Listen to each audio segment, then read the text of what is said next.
Nathan Keller straightened the collar of his shirt, looking at his reflection in the dark window of a parked pickup truck.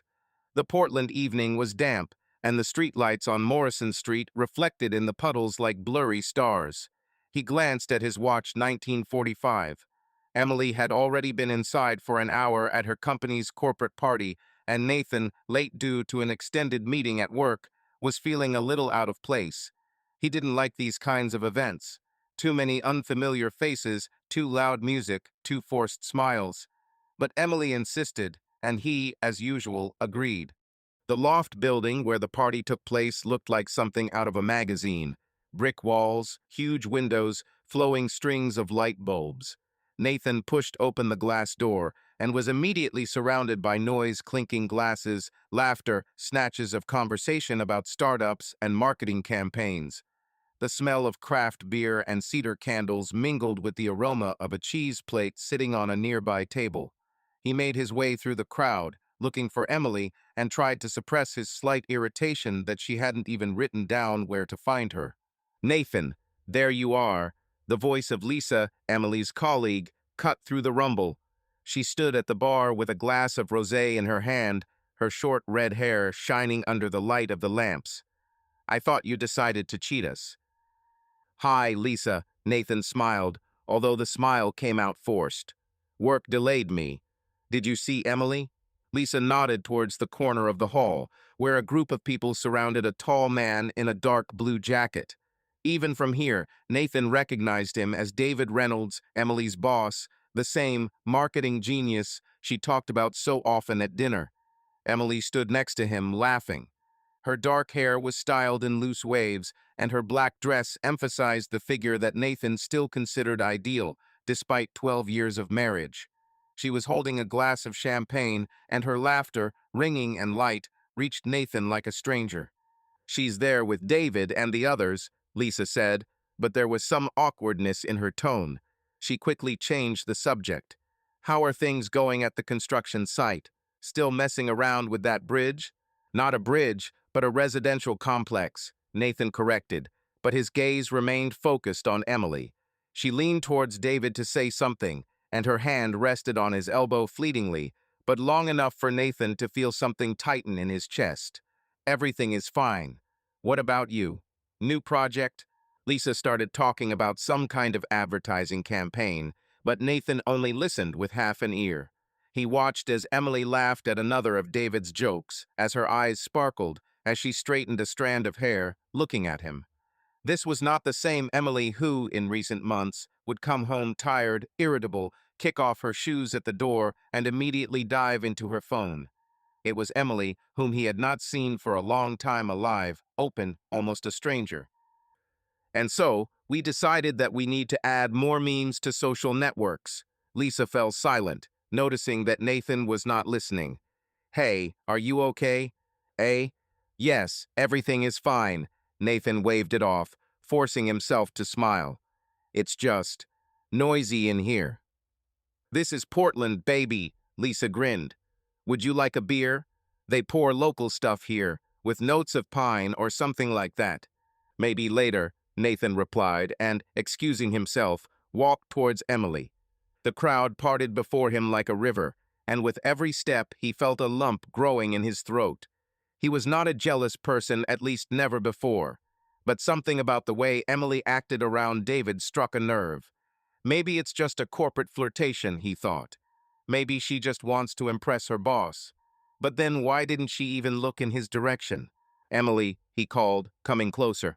She turned around, and for a split second her face trembled, as if she had not expected to see him.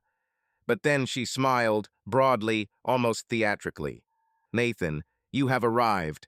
She stepped towards him, but did not hug him, as she had done before, but simply touched his shoulder. "I thought you'd be stuck at work." "I finished early," he said, trying to keep his voice even. "Hello, David." David turned, his smile confident, almost condescending.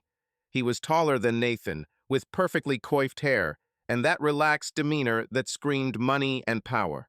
"Nathan, good to see you." David extended his hand, and Nathan shook it, feeling his fingers clench a little tighter than necessary. "Emily told me, are you an engineer? Are you building something big? Nothing big, Nathan replied, trying not to notice how Emily was looking at David, as if waiting for his approval. Residential complex. Eco-friendly. We are trying to meet deadlines. Eco-friendly, right? It's in fashion now. David nodded, but his tone was as if he were talking to a child. Emily, by the way, is a genius. Her ideas for our new campaign are just fire. Without her, we would be lost. Emily laughed, and her hand rested on David's elbow again, longer this time. Nathan felt the blood rush to his temples. Well, don't exaggerate, she said, but her voice was full of pleasure. This is teamwork. Team, of course, David winked at her, and Nathan suddenly realized that he was the odd one out. They continued talking, exchanging jokes about some internal affairs of the company, and he stood next to him like furniture.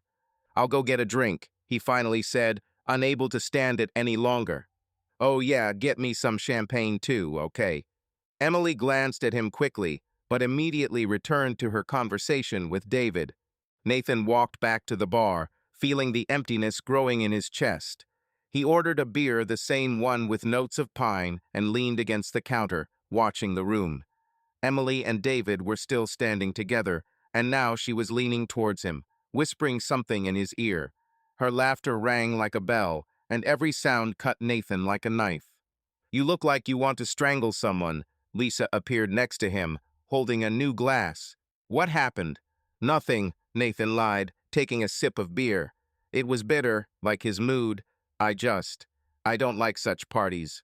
Yeah, I see. Lisa looked towards Emily and David, and her face became more serious. Look, Nathan, I don't want to mind my own business, but what? He turned to her, and something in her tone made him wary. Lisa hesitated, fiddling with the hem of her dress. It's just, David, he's like that. Loves attention. And Emily, she's ambitious, you know. Sometimes it looks different from what it is. What do you mean? Nathan felt his heart beat faster. Nothing specific, Lisa quickly retreated, as if she regretted starting. Just stay alert, okay? You're a good guy. She left, leaving Nathan with a beer and a growing sense of anxiety. He looked at Emily, who was now dancing with David to some indie song, and her movements were too loose, too intimate. Nathan finished his beer and placed the bottle on the bar with such force that the bartender raised his eyebrows in surprise. He went outside to breathe in the cold air. The rain began, lightly but persistently, and Nathan stood under the visor, looking at the wet asphalt. He remembered how Emily had looked at him before with warmth, with trust. When did this change? When did she become a stranger? Returning to the hall, he found Emily at the snack table. She was alone. David went to another group. Hey, Nathan said, trying to keep his voice light. Maybe we should go home. I'm tired. Already? Emily looked at him with slight irritation. Nathan, this is an important evening. I can't just take and don't touch that. It's a promise. Just don't touch it. That's a promise. Okay, let's at least dance, she suggested, and there was something playful in her voice that he hadn't heard for a long time. I'm not in the mood, Nathan snapped, and her smile faded. Jesus, Nathan, you're always such a bore, she said, rolling her eyes. It's just a party. Relax. I'm trying, he replied, but the words sounded harsher than he intended. But it looks like you're having fun without me. Emily frowned, her eyes narrowing. What does it mean? Nothing, Nathan retreated, feeling his anger give way to fatigue. Zabud. She shook her head and walked back into the crowd. Nathan stared after her, a question running through his head that he was afraid to ask. Who are you, Emily? Are you still my woman? And where is the woman I loved? The party continued, but Nathan could no longer pretend that he belonged there. The rain was pattering on the roof of an old house in the Laurelhurst neighborhood, and Nathan Keller sat on the living room couch, listening to the raindrops drumming on the gutters. The light from the floor lamp cast soft shadows on the walls covered with photographs. Him and Emily at the wedding, their trip to Yosemite, Milo the Labrador, a puppy chewing on a tennis ball. Nathan twirled his empty coffee mug in his hands, trying to collect his thoughts. The party was behind us. but its aftertaste bitter, like cheap beer still burned inside. Emily returned home later than he did. Nathan heard her kick off her shoes at the door and hear her bag plop onto the floor in the hallway. Milo, who was lying at Nathan's feet, raised his head, but did not run to meet the mistress as before. Even the dog seemed to sense that something was wrong. "Are you still awake?" Emily's voice came from the kitchen, where she was opening the refrigerator. There was no warmth in her tone, only fatigue mixed with slight irritation. "I can't sleep," Nathan answered, putting the mug on the coffee table. "I wanted to wait for you." She appeared in the doorway holding a bottle of water. The black dress was replaced by sweatpants and an old t-shirt with the logo of some music festival. Her hair was pulled back into a messy bun, and without makeup she looked younger, almost the same Emily Nathan had met 13 years ago in a coffee shop on Hawthorne. But her eyes, cold, evasive, betrayed the distance. "Well, I'm home," she said, leaning against the doorframe. "What's so urgent?" Nathan took a deep breath, trying to keep his voice steady. He didn't want a quarrel. He didn't want accusations. Lisa hinted something at the party, but hints are not proof. And without evidence, he will not throw around words that he cannot take back later. "I just wanted to talk," he said. "We haven't really talked for a long time." Emily rolled her eyes, and this gesture, so familiar, cut him more than he expected. "Nathan, I'm tired. I had a long day, and then there was this party. Let's do it tomorrow, okay? Tomorrow you'll be at work again until midnight." The words came out faster than he had time to think about them. He immediately regretted it, but it was too late to retreat. "Emily, are you ever home?" She frowned, her fingers tightening around the water bottle. "What are you starting?" "I'm working, Nathan. We have a big project, I told you 100 times. It's not just sitting in the office, it's—" She hesitated, searching for words. "It's important. For a career. For us." "For us?" Nathan stood up from the sofa, and Milo, sensing the tension, whined quietly. "I provide enough for our family. Emily, I can hardly see you. You cancel dinners. You don't answer messages. I don't know what's going on." "Nothing is happening," she snapped, but her voice trembled, and Nathan caught it. "I'm just busy. You know how it goes. You also have projects, deadlines, meetings. Why should I report?" "I'm not asking you to report." Nathan tried to speak calmly, but the pressure was growing in his chest. "I just want us to be together, just like before." Emily looked away, her lips pressed into a thin line. She took a step towards the kitchen table, set the bottle down, and crossed her arms over her chest. "How was it before?" Her tone became sharper. "Nathan, we are not students. Life is changing. Work, obligations. I can't always be the same person I was 10 years ago." "I'm not asking you to be the same," he said, feeling the words get stuck in his throat. "But it's like you're somewhere in another world, and I don't know how to get there." She was silent, looking at the floor. Silence fell between them, heavy as the wet Portland air. Nathan waited, hoping that she would say at least something, explain, apologize, even lie, but she would say. But Emily just shook her head. "I'm going to bed," she said finally. "I have to get up early tomorrow." She went upstairs, leaving Nathan in the living room. Milo laid his head on his lap, and Nathan stroked the dog absent-mindedly, looking at the empty mug. He felt like he had just lost a fight before he even started it. The morning began with the usual routine, but even in it there was a crack. Nathan woke up at 6, as usual, and went down to the kitchen to make coffee. Emily was already there, dressed in a business suit, with her phone in her hand. She was scrolling through something on the screen without raising her eyes. "Good morning," Nathan said, taking coffee out of a can. "Morning," she answered, without looking up from the phone. "I'm leaving in 10 minutes. Meeting at 8. "Would you like me to make you a sandwich?" he suggested, hoping for at least some response. "No, I'll grab something on the way," she said, and her fingers continued to dance across the screen. Nathan silently turned on the coffee maker, feeling his irritation give way to fatigue. He remembered how they used to have breakfast together. Emily laughed at his attempts to make an omelet, and he teased her for liking too sweet coffee.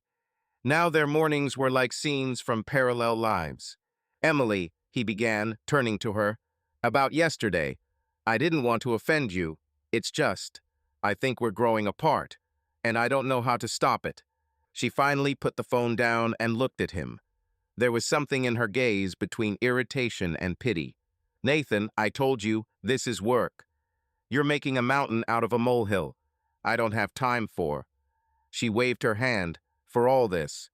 Let's just get through this project and everything will work out. What if it doesn't work out? He asked, his voice quieter than he expected. Emily sighed, picked up her bag, and headed towards the door. I don't know, Nathan. I really don't know. The door slammed and Nathan was left alone. The coffee maker was bubbling, Milo was scratching at the bowl, demanding food, and the same question was spinning in Nathan's head. What am I doing wrong? The day passed in its usual rhythm. Nathan went to a construction site, a new housing complex in southeast Portland, with solar panels and a rainwater collection system. He loved his work. There was something reliable and tangible in the drawings, calculations, and the smell of concrete. But today, even work couldn't distract him from thinking about Emily. Keller, where are you? Jack, the foreman, called out to him, pointing his finger at the tablet. We're here deciding how to get around this damn gas pipe, and you're looking into nowhere. Sorry, Nathan shook his head, forcing himself to concentrate. What's with the pipe? They spent an hour discussing options, but Nathan's mind kept returning to the party, to Emily's hand on David's elbow, to her laughter, to Lisa's words, be on the lookout. He tried to convince himself that it didn't mean anything. Emily is ambitious, she always has been. Maybe she just wants to impress her boss. Maybe it's just a game. Nathan Keller woke up to Milo's barking. The dog stood at the bedroom window, scratching the windowsill with his paw, where a squirrel was brazenly eating a nut. It was a gray morning, typical of Portland in late October. The rain had turned to fog, and the air smelled of wet leaves. Nathan stretched, but the bed next to him was empty.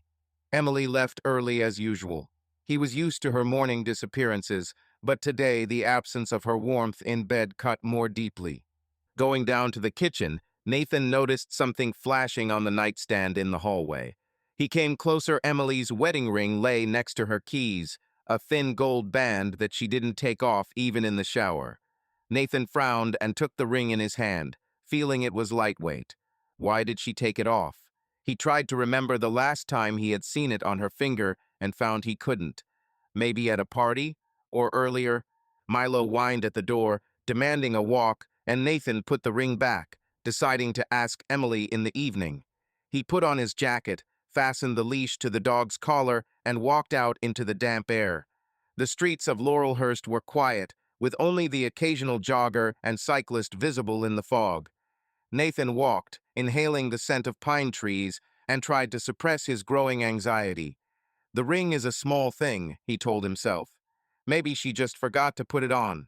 But the image of Emily laughing with David at the party never left my mind.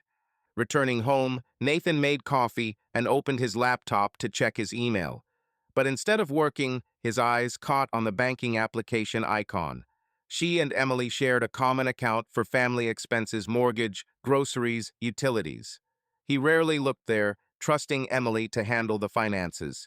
But today, on impulse, he logged into the app. The end of the month, time to take stock. Scrolling through the transactions, Nathan didn't notice anything unusual at first. Coffee shops, gas stations, streaming subscriptions. But then his eyes landed on the payment.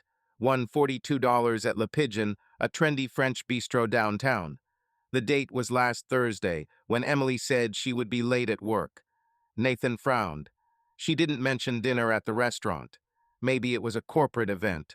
But the amount is too large for a regular lunch. He scrolled further. Another transaction was $210 for a room at the Nines, a posh spot in downtown Portland. The date is 2 weeks ago, Friday. Nathan froze.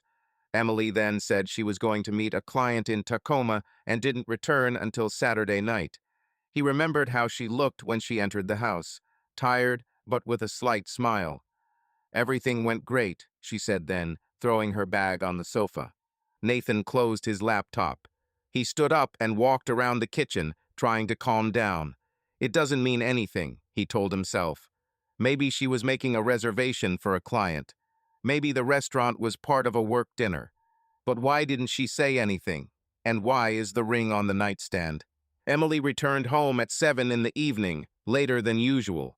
Nathan was preparing dinner pasta with pesto sauce, hoping that the smell of food would create at least some illusion of normality. Milo met her at the door, wagging his tail, but Emily just patted him on the head and kicked off her shoes. "It smells delicious," she said, entering the kitchen. Her voice was tired, but there was no irritation in it like yesterday. "Are you the chef today?" "I'm trying," Nathan smiled, stirring the sauce. He decided to start the conversation gently, without accusations. "How is the day?" "Oh, don't ask." Emily plopped down on a chair, rubbing her temples. "Meeting after meeting, and then another client called in a panic. I barely escaped." "Sounds like fun," Nathan said, placing the plates on the table. He noticed that her left hand was bare, there was no ring. "By the way, I saw your ring on the nightstand. Forgot to put it on." Emily froze, her fork stopping halfway to her mouth. She looked at her hand as if she had just noticed the ring was missing. "Oh yes," she said, and her voice was a little too casual. "My skin is irritated. Some kind of allergy, probably. I decided to give my hand a rest." "Allergy?" Nathan raised his eyebrows, trying to make the question sound natural. "You never complained about the ring." "Well, it happens," she shrugged and quickly changed the subject. "How are you doing? What's up with your project?" Nathan took a sip of water, feeling the pressure build in his chest. Her answer was too smooth, too fast. But he didn't want to put pressure, not now, not without evidence. "Okay," he said. "We are trying to stay within the budget." Jack, as usual, yells at everyone. Emily nodded, but her gaze had already slid to the phone lying next to her. She smiled at something on the screen, and Nathan felt his patience wearing thin. "Emily," he began, placing his fork on the table. "Can I ask you something?" She looked up, and there was a hint of wariness in her gaze. "Certainly." "What?" "I looked at our account today," he said, trying to speak calmly. "There. A couple of strange expenses. Restaurant, hotel. You didn't mention anything like that." Emily frowned, her fingers tightening around her phone. "Have you checked the account?" Her tone became sharper. "I just came by to see how much we have left. And I saw it. Le Pigeon, the nines. It's not like your normal expenses." She sighed, leaning back in her chair. "Jesus, Nathan, this is work." Restaurant dinner with a client. The hotel, she hesitated, but quickly continued, it was for the team. "We worked late, and the company rented rooms so as not to wander around the city. Everything's paid for, if that's what you're asking." "You didn't say you spent the night at the hotel," Nathan said, and his voice wavered. "You said you went to Tacoma." Emily rolled her eyes, and this gesture, so familiar, hit him like a slap in the face. "I don't have to report every step to you," she said. "It was a spontaneous trip. I didn't think it was important. Do you really want to be interrogated over just $100? 210, he corrected, unable to restrain himself. "And it's not about money, Emily. I don't understand why you don't say anything." "Because I'm busy," she almost shouted, but then lowered her voice, noticing how wary Milo was. "Nathan, I don't have time to explain every little detail. We have a big project. I'm working hard to get noticed. You want me to grow in my career, right?" "Of course I want to," he said, but the words sounded empty. "But I want us to be a team. And now I feel superfluous." Emily looked at him, and for a second something flashed in her eyes, guilt, regret, but she quickly looked away. "I'm trying, Nathan," she said more quietly. "Is it true? Let's not fight, okay? I'm tired." She stood up, leaving the plate almost untouched, and went upstairs. Nathan looked after her, feeling the emptiness growing in his chest. Her explanations sounded logical, too logical, but something in her tone, in her evasive glances, screamed she was lying. Over the next few days, Nathan noticed little things that he had previously ignored. Emily locked her phone with a password more often, although she had previously left it on the table. Her stories about work became shorter and vaguer. She avoided his touch, making jokes about being tired. Nathan hated himself for noticing this, but his brain couldn't stop. On Saturday, he took Milo for a walk in Mount Tabor Park. Autumn leaves crunched underfoot, and Nathan threw a stick to the dog, watching him scamper across the grass. He tried to distract himself, but his thoughts returned to Emily. Ring, restaurant, hotel. He remembered Lisa's words at the party, "Be on your guard." What did she mean? And why did Emily so easily brush off his questions? Returning home, Nathan noticed that Emily had left her car was not in the garage. She wrote a short message, "I'll be late at work, don't wait up." He stared at the screen, feeling his anger give way to determination. He didn't want to be paranoid, didn't want to turn into a person who rummaged through strangers' things. But he could not turn a blind eye to these screaming red flags. Milo laid his head in his lap and Nathan stroked the dog, feeling determination harden in his chest. Nathan Keller stood at the entrance to the Albert Street Gallery, straightening his tie, which seemed like a garrote to him. Friday night in Portland was damp, with the smell of wet asphalt and coffee from a nearby diner. Today, Emily's company was holding a charity auction, one of those events where marketers and startups drink wine for $1.20 a glass and pretend that they are saving the world. Emily insisted that Nathan come, although he suspected it was more about her image than about wanting him around. Since their last conversation, when she had brushed off questions about restaurants and hotels, Nathan had felt like a stranger in his own life. The gallery was spacious, with white walls and wooden floors, hung with abstract paintings that Nathan didn't understand. The hum of voices mixed with jazz from the speakers, and waiters with trays scurried between the guests.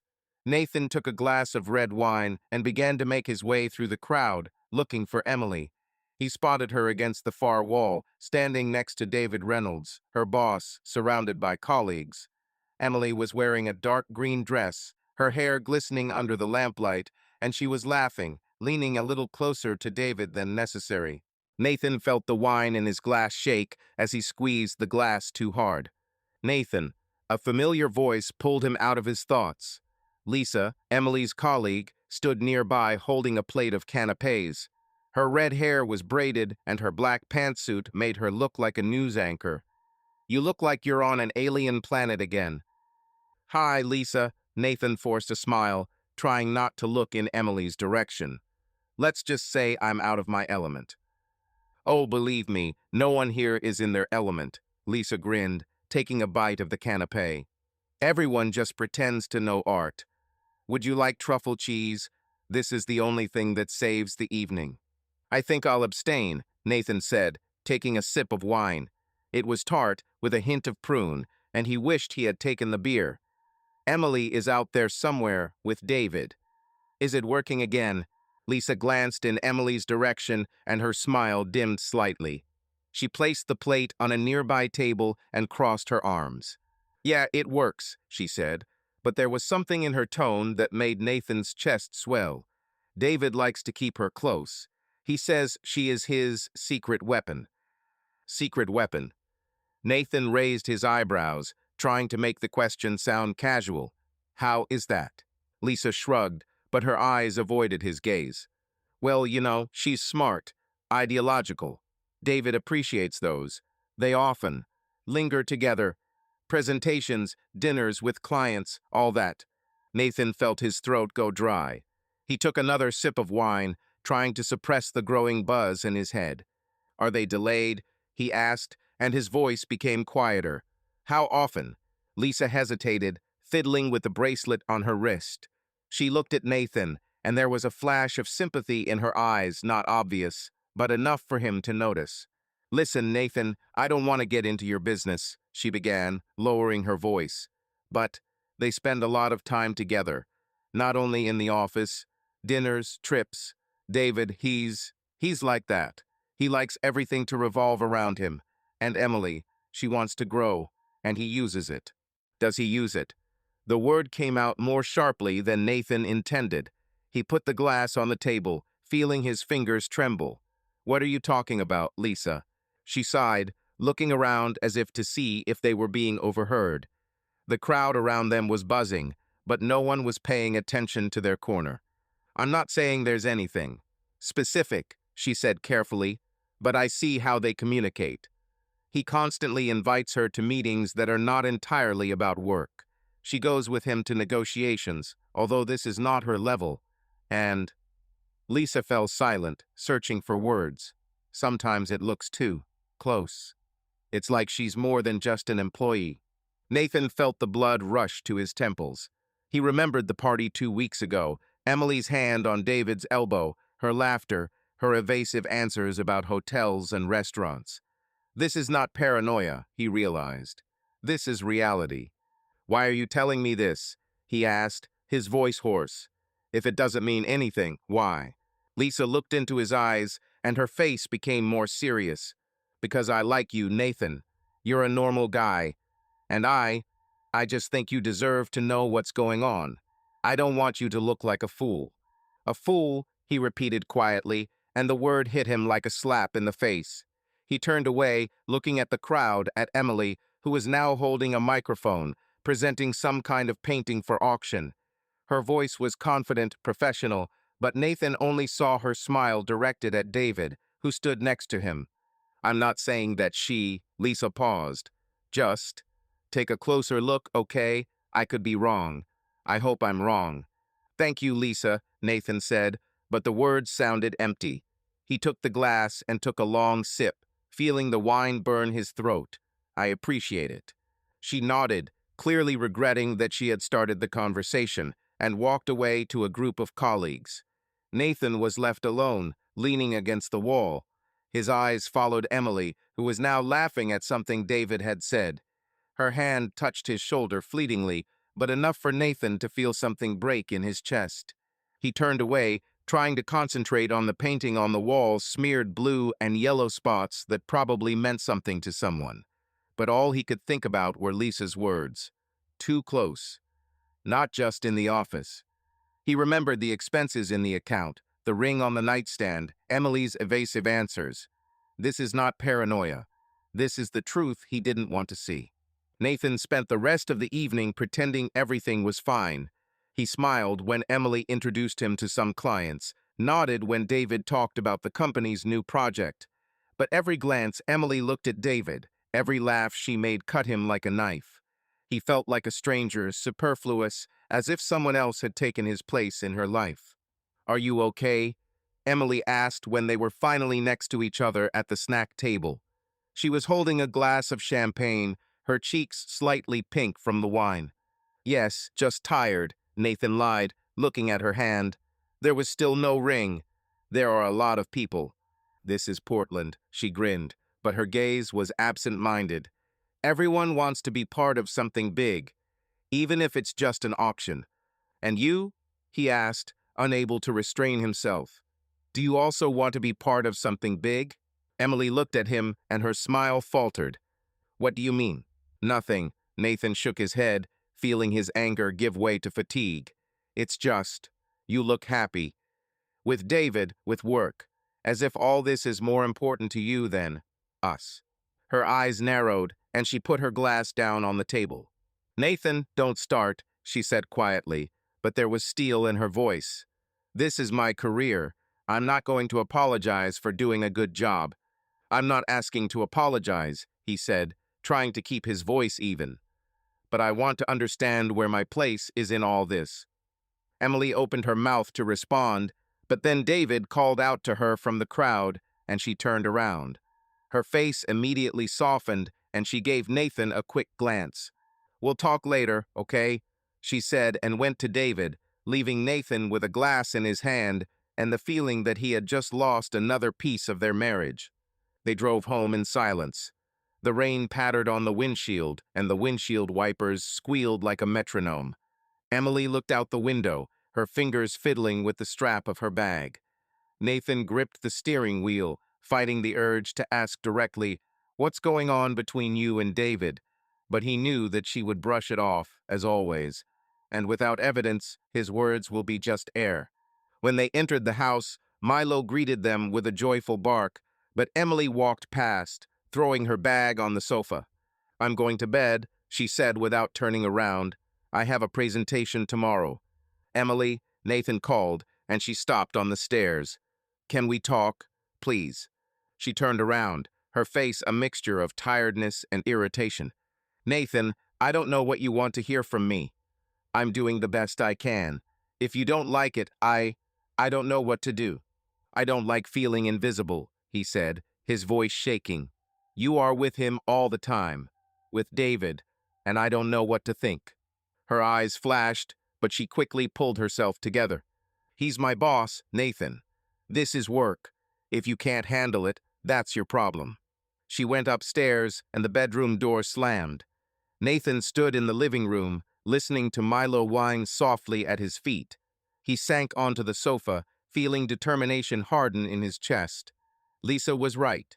This is not paranoia. Nathan Keller sat at the kitchen table, looking at Milo's empty bowl.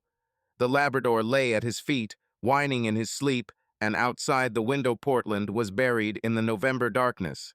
The rain poured down without stopping, and the patter of drops on the eaves was the only sound in the house. Emily had not yet returned from work, although the clock showed 9 in the evening. Nathan was twirling the phone in his hands, but did not write to her. Her last messages were short, almost formal. "I'll be late. Don't wait up." He felt like a spectator in a theater where the main actor had forgotten his role. The last days after talking with Lisa at the auction were like walking on thin ice. Nathan tried to be attentive, but not intrusive, asking questions, but avoiding accusations. Emily became even more withdrawn, her answers as sharp as shards of glass. He noticed how she checked her phone as soon as he turned away, how her gaze became blank when he tried to talk about something personal. But he had no evidence, only Lisa's words, expenses in the account, and the ring that still lay on the nightstand. The door slammed and Milo raised his head. Emily came in, shaking drops from her umbrella. Her dark coat shone from the rain, and her face was pale, with dark circles under her eyes. She threw her bag on the chair and looked at Nathan as if she had just remembered he was there. "Are you still awake?" she asked, opening the refrigerator. Her voice was tired, but there was a familiar note of irritation in it. "I've been waiting for you," Nathan said, trying to make the words sound warm. "I wanted to have dinner together. There's lasagna if you want." "Thanks, but I'm not hungry," Emily replied, taking out a bottle of water. "8 in the office. We ordered pizza." Nathan nodded, although his chest hurt. Pizza in the office, or another dinner at a restaurant that he finds out about from his banking app. He pushed the thought away, reminding himself that without proof, he would only screw himself over. "How's work?" he asked, watching her drink the water without looking at him. "Madhouse," she said, putting the bottle on the table. "New client, deadlines, David yelling at everyone. The usual thing." "David," Nathan repeated, and the name left a bitter taste. "Did you work together again?" Emily looked at him, her eyes narrowed. "Yes, Nathan, together. He's my boss, in case you forgot." "What tone?" "No tone," he raised his hands as if giving up. "I'm just asking. You talk about him a lot." "Because he's my boss," she snapped, her voice becoming harsher. "Oh my God, do you really want to start this again? I'm tired, I have to get up early tomorrow." Nathan took a deep breath, feeling his patience wearing thin. He wanted to say something else, but she had already turned towards the stairs. "By the way," Emily said over her shoulder, "I'm leaving for Seattle tomorrow. Urgent business trip. I'll be back on Sunday." Nathan froze, his fingers gripping the edge of the table. Business trip. The word hung in the air like a warning. "Seattle?" he asked again, trying not to let his voice give him away. "When was this decided?" "Today," she answered without turning around. "Client from Amazon, we need to present the project. David said this is my chance." David, that name again. Nathan felt the blood rush to his temples. "Is he coming too?" Emily stopped, her hand resting on the railing. She turned around, her face a mixture of irritation and fatigue. "Yes, he's coming. And a couple more people from the team. What kind of interrogation, Nathan? This is work. I'm not interrogating, he said, but the words sounded forced. It's just. You didn't say anything about Seattle. It's kind of sudden. Because it suddenly is, she rolled her eyes. Such things are not planned in a month. I'm telling you how it is. You don't have to create drama. She went upstairs, and the bedroom door closed with a soft click. Nathan remained seated, listening to the rain hitting the windows. Milo laid his head on his lap, and Nathan absent-mindedly stroked the dog, feeling a storm building in his chest. Business trip, Seattle, David. This is not just a job, he realized. It's something more. Nathan stayed up almost all night, tossing and turning in his bed. Emily slept next to him. Her breathing was even, but he felt like a wall had grown between them. In the morning, she left while he was jogging with Milo, leaving a note on the refrigerator. Gone to Seattle. I'll be back on Sun. Feed Milo on time. Neither love nor miss you. Just words like instructions. The day passed in a kind of fog. Nathan went to the construction site, but his thoughts were far away. Jack, the foreman, caught him when he was rechecking the same drawing for the third time. Keller, where are you? Jack barked, pointing his finger at the tablet.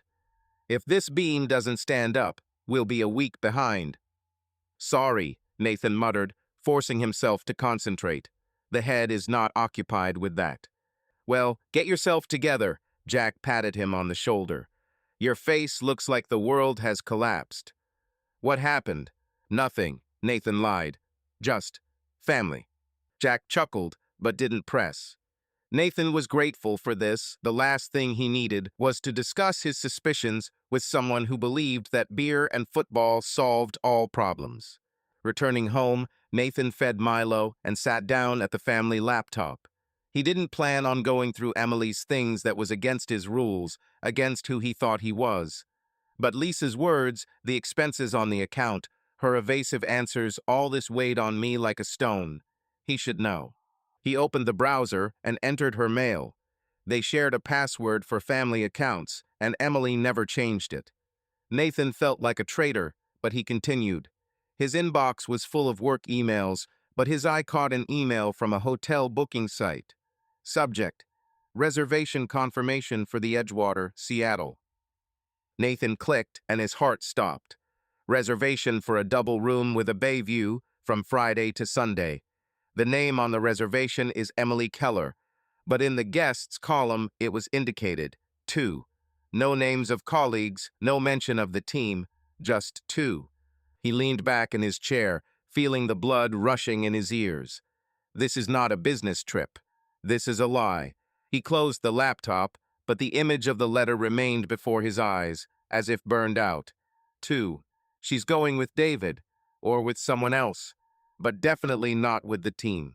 Nathan stood up and walked around the living room, trying to breathe evenly. He wanted to call her, shout, and demand an explanation.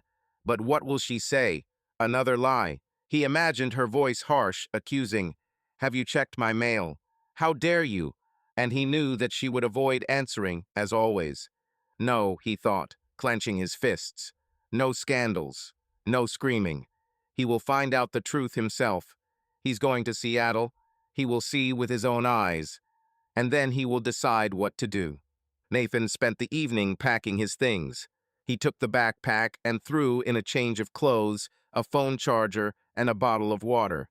Milo looked at him from the sofa, as if sensing that something was wrong. Don't worry, buddy, Nathan said, scratching the dog behind the ear. I'll ask Sarah to look after you. Sarah, their neighbor, agreed to take Milo for the weekend. Nathan handed her the key and a bowl of food, trying not to go into details. Just business, he said, and she didn't ask. In the morning, he got into his old Subaru and drove onto the I-5 highway. The drive to Seattle took 3 hours, and Nathan turned on the radio to drown out his thoughts. But songs about love and broken hearts only irritated him, and he turned it off, leaving him with the noise of tires and the clatter of windshield wipers. The rain poured incessantly, and the road was like a metaphor for his life, wet, slippery, with poor visibility. He stopped at a gas station in Olympia to buy coffee.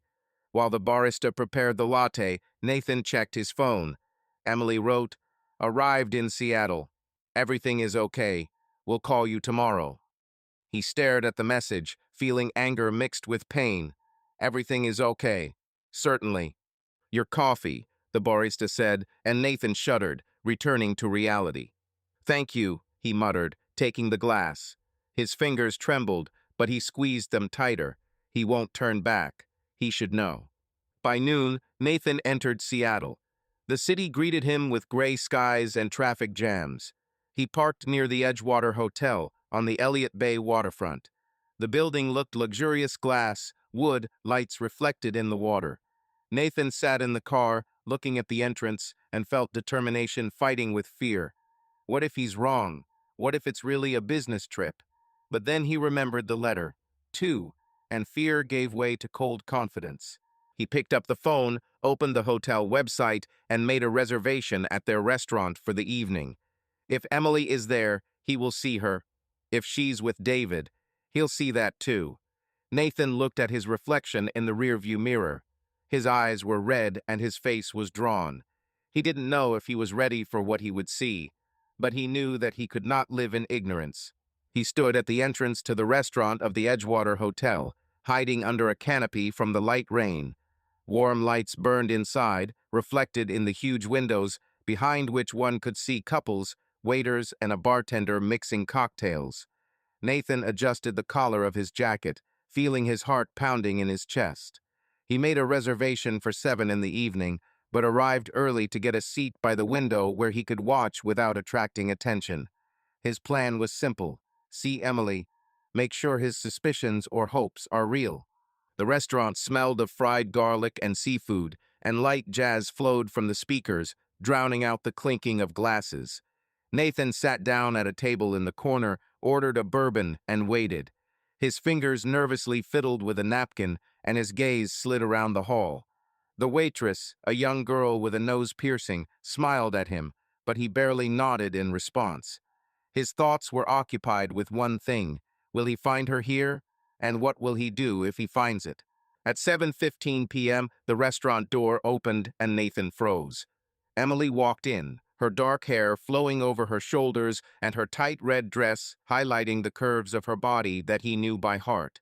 She looked not like she was at a business meeting, but like she was on a date, confident, radiant, with a slight blush on her cheeks. Following her was David Reynolds, wearing a dark shirt with rolled-up sleeves, his arm casually resting on Emily's waist. Nathan felt the bourbon burn in his throat without even taking a sip. They sat down at a table by the window, a few meters from Nathan. He lowered his gaze, hiding behind the menu, but his eyes kept returning to them. Emily was laughing, her fingers playing with her glass of wine, and David was leaning towards her, whispering something that made her giggle, covering her mouth with her hand.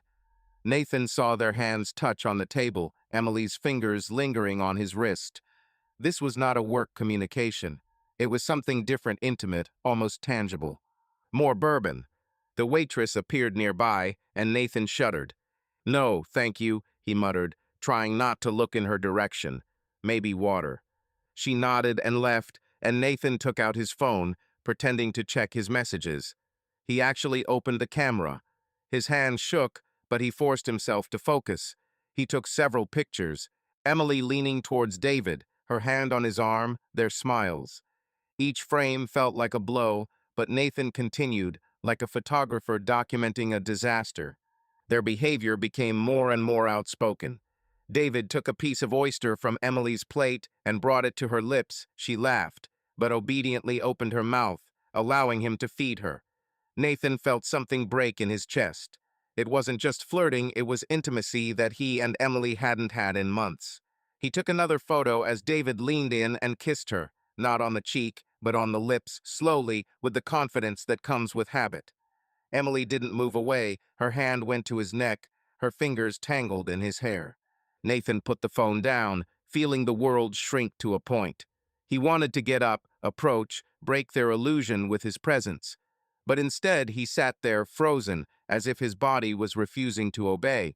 He watched as they continued their dinner, as David ordered more wine, as Emily touched his knee under the table, her movements light but full of intention. This was not a business trip. It was a lie that he now saw with his own eyes. "Everything all right, sir?" The waitress returned with a carafe of water, her voice full of participation. "Yes," Nathan lied, although his voice was shaking. "It's just a long day." She nodded, but her gaze lingered on him a little longer than necessary. Nathan turned away, taking a sip of water to calm his nerves. He must go, he thought. He's seen enough. But his legs didn't move. He wanted no, he needed to see everything to the end. When Emily and David finished dinner, they stood up, and Nathan noticed David put his hand on the small of her back, guiding her towards the exit of the restaurant. Their movements were smooth, familiar, like those of a couple who know each other too well. Nathan waited a few minutes, then paid and followed, keeping his distance. The rain picked up, and he pulled his hood up as he followed them to the elevators in the hotel lobby. They stood by the elevator, and Nathan hid behind a column, feeling like a spy in a cheap movie. But this was his life, not a movie. He saw Emily pressed against David, her head resting on his shoulder, and his hand slid lower, hugging her hips. The elevator opened, and they walked in, laughing, their bodies almost melting into one. The doors closed, but Nathan was able to see Emily reach out to David, her lips finding his, before the cabin disappeared from sight. He went outside, feeling the rain lashing his face. His Subaru was parked 2 blocks away, and Nathan walked, not noticing the puddles, not noticing the cold. A storm raged inside him, pain, anger, humiliation. He got into the car, threw his phone on the passenger seat, and stared at the photos. Emily and David, their hands, their lips. It wasn't a mistake, it was a betrayal. "Damn," he whispered, slamming his fist on the steering wheel. The pain in his arm brought him back to reality, and he took a deep breath, forcing himself to think. He could go back to the hotel, break into their room, cause a scene. But what will this give? Even more lies? More of her excuses? Nathan started the engine and pulled onto I-5, heading back to Portland. Nathan Keller drove into Portland in the early morning, when the sky over the city was still dark and the rain had turned to a light drizzle. His Subaru smelled of wet jacket and coffee from the roadhouse, where he stopped to avoid falling asleep behind the wheel. The images from Seattle still burned inside him. Emily in a red dress, her lips on David's, their hands intertwined in a restaurant. Every frame he captured on his phone was like a burn, but Nathan did not allow himself to break. He kept his anger and pain under control, like an engineer checking a blueprint before construction. Emotions could wait. Now he needed a plan. The Laurelhurst house greeted him with silence.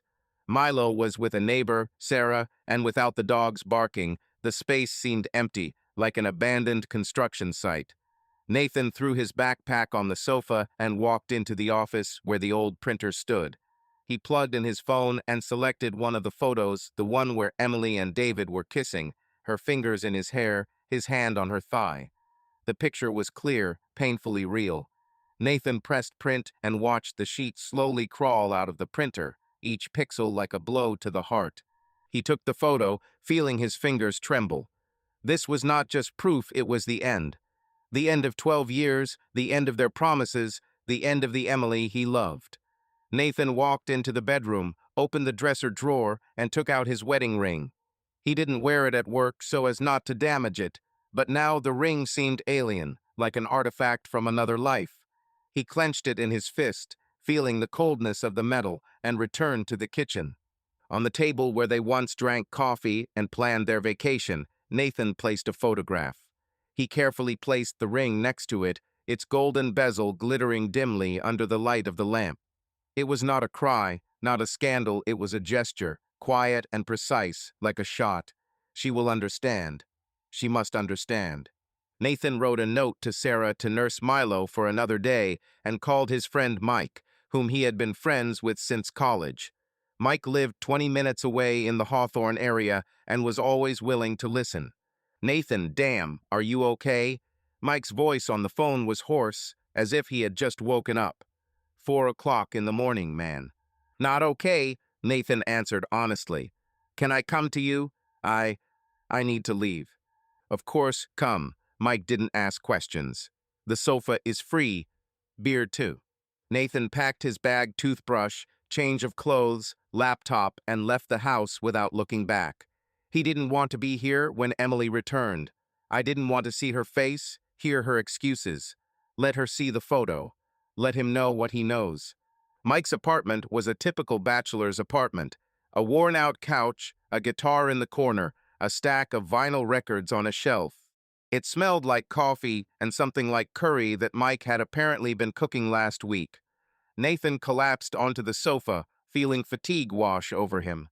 You look like you've been run over by a truck, Mike said, placing a mug of coffee in front of him. He was wearing an old Nirvana t-shirt and shorts, and his beard was sticking out in every direction. What happened? Nathan took a sip of coffee, burning his tongue. He didn't know where to start. Tell me everything, or keep it inside like poison. Emily, he finally said, his voice empty. She's with someone else. Mike whistled as he sat down on the chair opposite. Damn, seriously? Who? Her boss. David. Nathan spat out the name as if it were something bitter. I saw them. In Seattle, they... He paused, remembering their kiss, her hand on his thigh, their laughter. They don't just work together. Jesus, Nathan, Mike shook his head. How did you know? I went after her, Nathan admitted, looking into his mug. She said she was going on a business trip. I found a hotel reservation for two, and I saw them at the restaurant. They kissed Mike. Right there, it's like I don't exist. Mike was silent, and Nathan was grateful for that.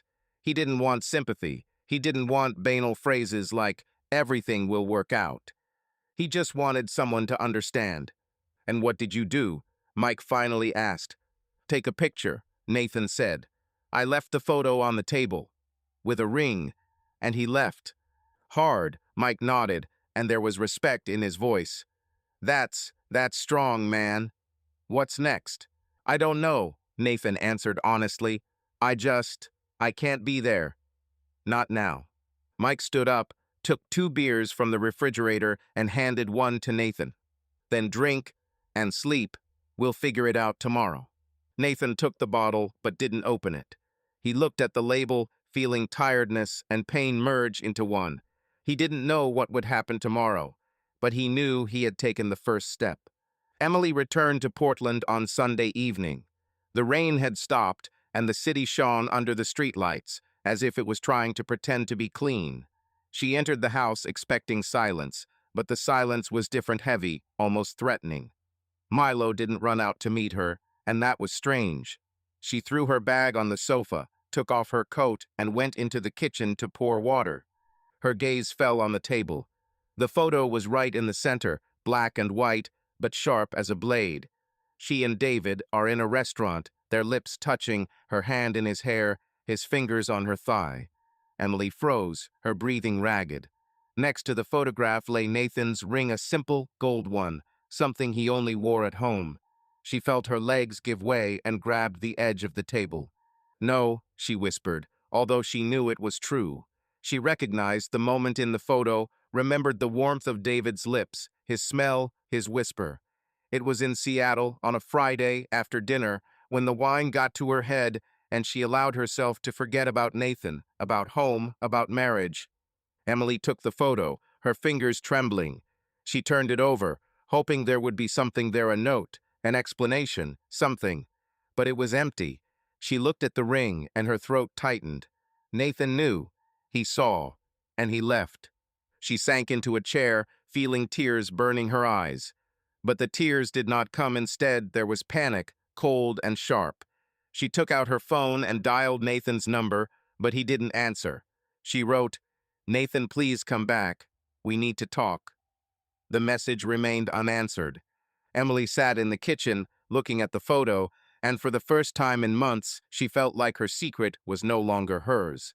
She remembered how it all started: dinners with David, his compliments, his touches.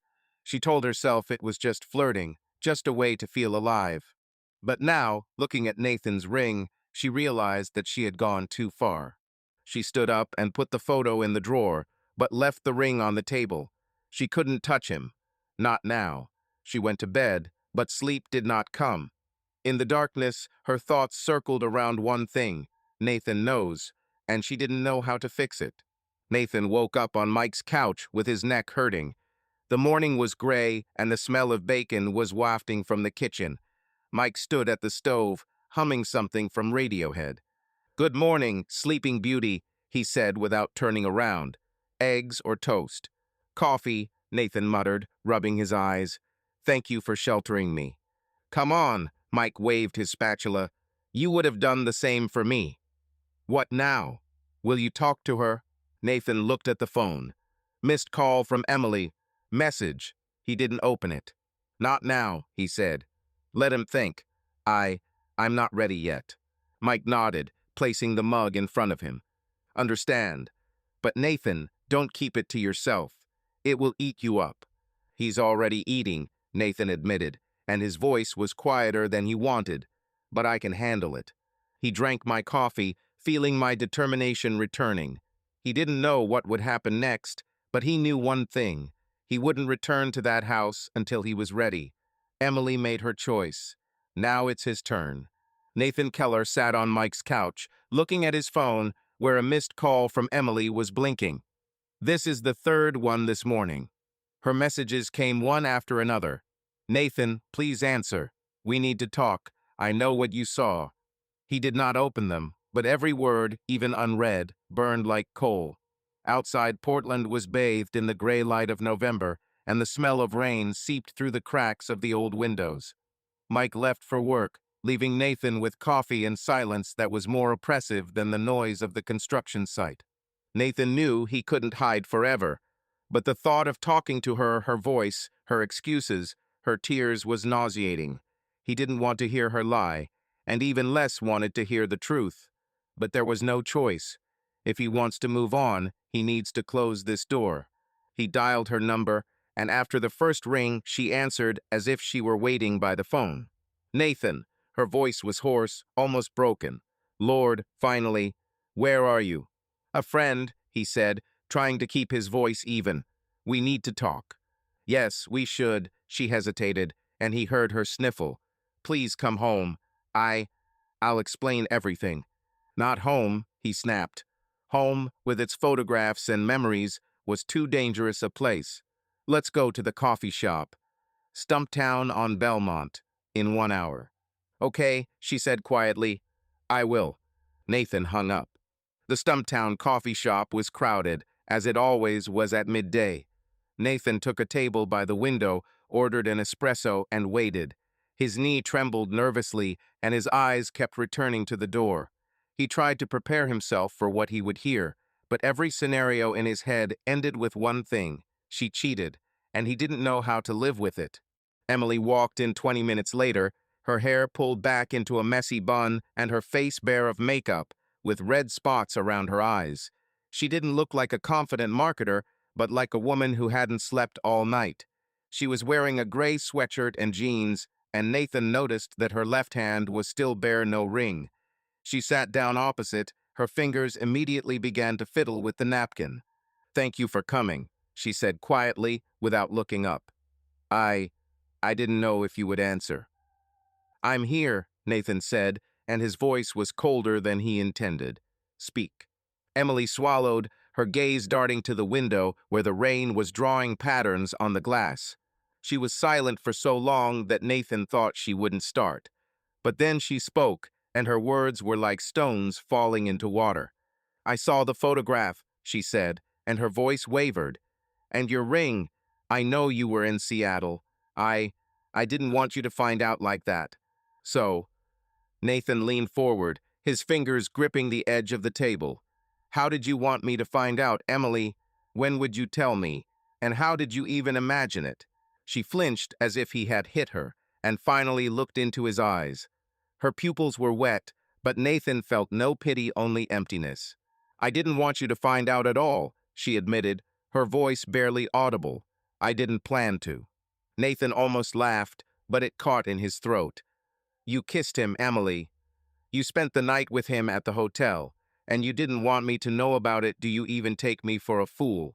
It's not that simple. She shook her head, her fingers tearing the napkin into pieces. David, he, he saw me as more than just an employee. He understood my ambitions, my ideas. With him, I felt alive. Alive? Nathan felt anger flare up, but he suppressed it, keeping his voice level. And with me, you felt dead, right? 12 years old, Emily. We built a life. Have you decided that I'm not worth it? No, she almost shouted, but then lowered her voice, noticing how the next table turned around. No, Nathan, you don't understand. This is not about you. This is about me. I'm lost. Emily covered her face with her hands, her shoulders trembling. She cried, but Nathan felt nothing but tiredness. He waited for her to compose herself, and when she finally raised her head, her face was wet with tears. It was just one time, she lied, and Nathan saw it in her eyes, a flicker of panic. In Seattle, I drank too much, and I wasn't thinking. It won't happen again, Nathan. I swear. Once, he leaned closer. His voice became quieter, but firmer. What about restaurants? Hotels? Trips? Do you think I didn't see the bill? Do you think I didn't know that this went on for months? She opened her mouth, but found no words. Her hands fell on the table, and she looked at him like a hunted animal. I didn't mean to hurt you, she finally said. I love you, Nathan. Is it true? That was stupid. I'm confused, but we can fix this. Give me a chance. Nathan looked at her, and there was a plea in her eyes, but he saw only a lie. He remembered their wedding, their vows, their nights when they lay in the dark, planning the future. It was all ashes now. I can't, he said, his voice as empty as a coffee shop after closing time.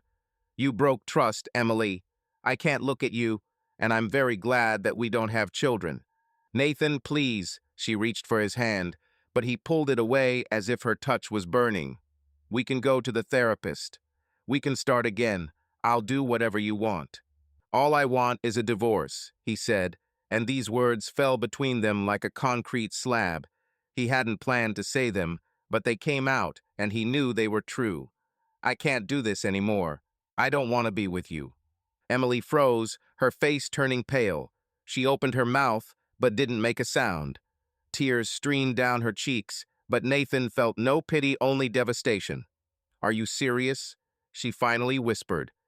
After everything, will you just leave? You're the one who left, he said, getting up. I'm just catching up.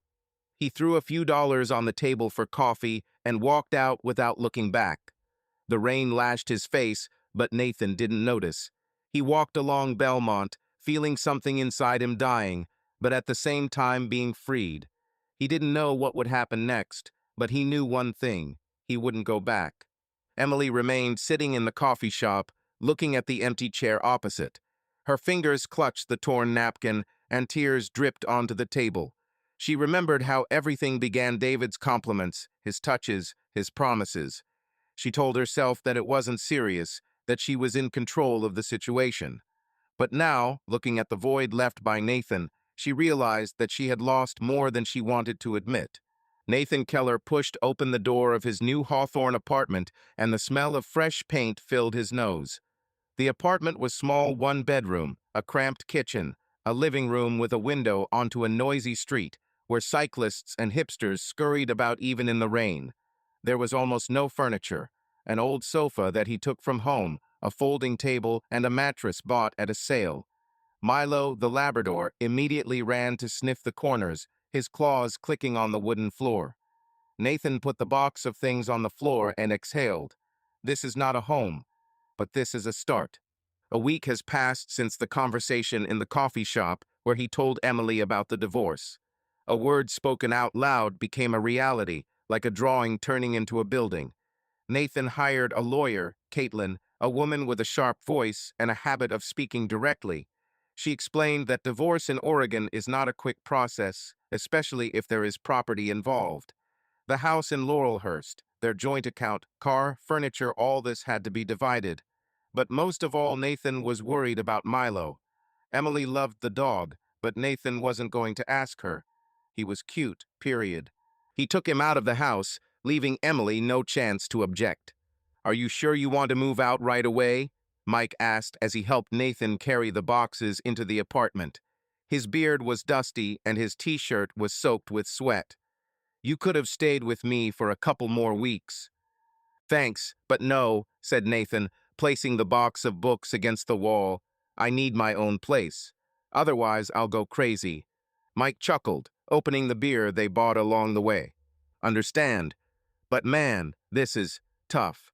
How are you holding up?" Nathan shrugged as he watched Milo chew on an old tennis ball. "Trying. Sometimes it feels like a dream. I'll wake up and she's still my wife. And then I remember. And that's it." Mike nodded, taking a sip of his beer. "Did she call?" "Every day," Nathan said, and his voice became quieter. "He writes that he wants to talk. That she's sorry. I don't answer."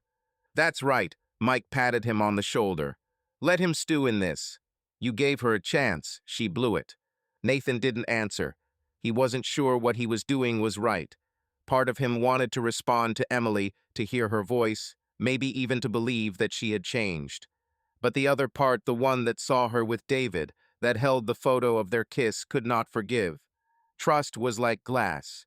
Once broken, it cannot be glued back together. Nathan slept poorly the first night in the apartment.